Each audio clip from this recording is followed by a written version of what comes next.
Thank you very much, Mr. Chair. Thank you, Mr. Ruff.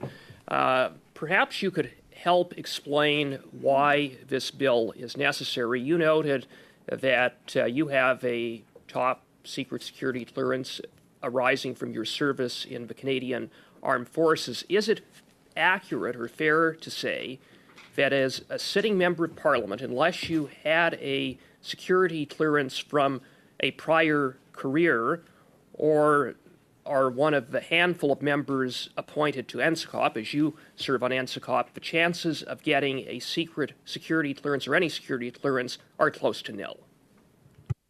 Yeah, I'd agree with Mr. Cooper on that.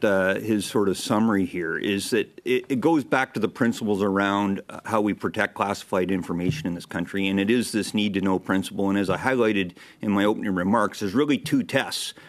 First one is you need to be in a position to have access or a need to know.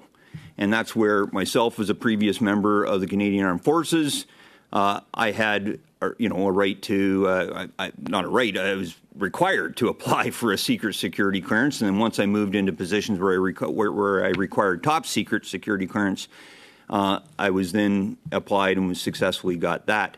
However, you still, to get to my point, that doesn't mean you have access to stuff, but it's by virtue of your position. The government right now, or Parliament, I should say, really has the Cabinet, the Privy Councillors, parliamentary secretaries, and now NSCOP that have security clearances, and that's really it. There are maybe some rare exceptions where a member has successfully made the requirement to the government, but it's rare. And I'm not aware of any. And the point is the government could just deny it at any point by saying, guess what? You don't have a need to know. The purpose of this bill, it allows that need to know to occur. And again, I can just go back to the two historical examples I highlighted with the Afghan detainee files and the Winnipeg labs. The reason the government wouldn't hand stuff over to the relevant committees at that time that were studying it was the first response, you don't have a security clearance. Thank you. And your bill amends the Parliament of Canada Act by establishing a presumption that a member of Parliament or senator have access or be granted a secret security clearance on the basis of a need to know. It is, to clarify, merely a presumption. It merely gets the member or senator's foot in the door for the first step of the process, but that's it. Is that right? Yeah, that's correct. It just establishes that as parliamentarians we have a need to know, and I've laid out the historical examples. In particular, the one that's most relevant, I think, that we're all facing today is the foreign interference side. We need to be able to take this serious. And look, this is a pet peeve of mine going back decades, long before I was elected. Canada is terrible at we overclassify things. We do not understand. We sort of pay lip service to national security. And the first step to rebuilding that trust in our democratic processes is getting those of us that represent the Canadian populace, i.e. elected members of Parliament and senators, to have a better understanding of the threats that we face, because there are tough decisions. I'm sorry to break it for those that break the news to some that maybe aren't aware.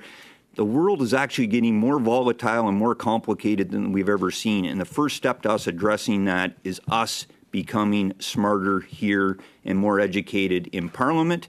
And my bill only does that first step. It doesn't guarantee you have access. And another point I would ask that you elaborate on is that it is specific to a secret security clearance.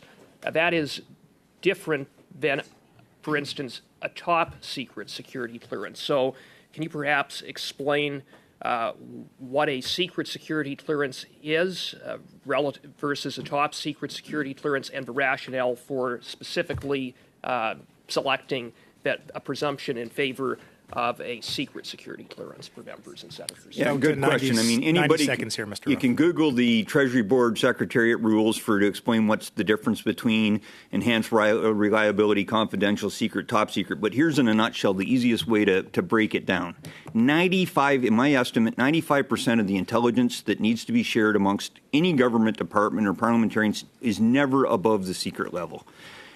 The difference between secret and top secret really is top secret is how did we get that information and the need to protect the sources, whether that's people, whether that's techniques, whether that's whatever, and that really, who cares?